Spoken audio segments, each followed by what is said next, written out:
Hey guys, it's Friday again, which means I've got 4 awesome gaming stories, plus 1 to help you get games a whole lot cheaper. Let's get going.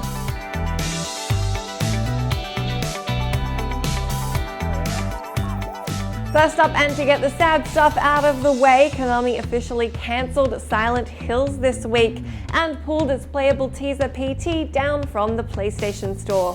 The highly anticipated newest installment in the Silent Hill franchise will officially not be going ahead, in the wake of Hideo Kojima's departure from Konami. Konami has said that while they intend to work on new Silent Hill games in future, quote, the embryonic Silent Hills project developed with Guillermo del Toro and featuring the likeness of Norman Reedus will not be continued.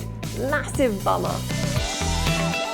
An ESPN host has said a whole lot of crap about both esports and gamers after a Heroes of the Storm competition aired on ESPN2. Radio host Colin Cowherd said that if the company ever forced him to cover esports, he would quit, adding, quote, somebody lock the basement door at Mom's house and don't let him out. He said that while he tolerated Donkey Kong, he stopped caring about fantasy worlds after Harry Potter. I'm not all that into esports myself, but I'd suggest that while Cowherd may be employed to be abrasive and entertaining, he should keep his offensive gamer stereotypes to himself next time.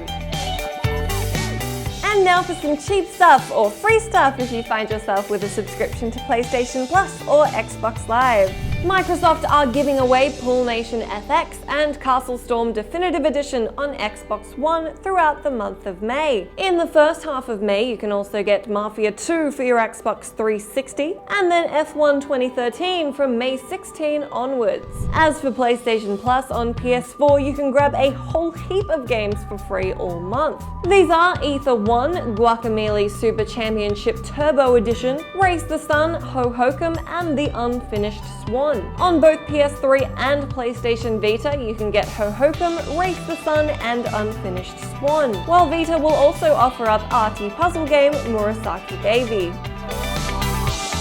You'd be hard-pressed to miss all of the Skyrim paid mod drama from last week, but here are the cliff notes. Valve, in cooperation with Bethesda, released the ability for mod creators to charge for their Steam Workshop products.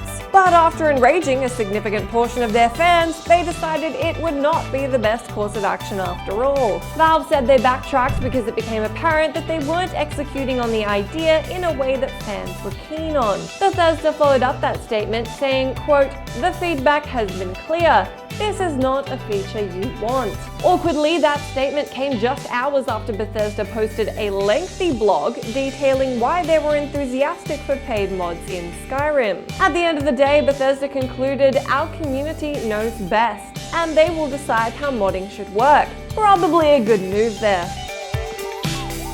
And finally, the director of Final Fantasy XV took some time out to respond to fan complaints related to the game's demo this week. Hajime Tabata took some time out to address the issues as part of the Square Enix Active Time Report video podcast. He pledged to fix the sluggish camera and ensure frame rate stability, after the quality of those features was brought into question. Although he wasn't all that interested in the complaint that Cindy's character model was too sexy. Tabata insisted that Cindy is simply an energetic and cheery young woman. I suppose she simply also has a penchant for bright and revealing clothing along with that. Tabata said, quote, she's actually not meant to be an erotic character, adding, it wouldn't be too problematic even if, say, she shows up on screen while your parents are in the living room. It's safe to say Tabata and I grew up in pretty different houses if that's the case. Let me know down in that comment section or on my Twitter if you think esports should be on ESPN or not, and why.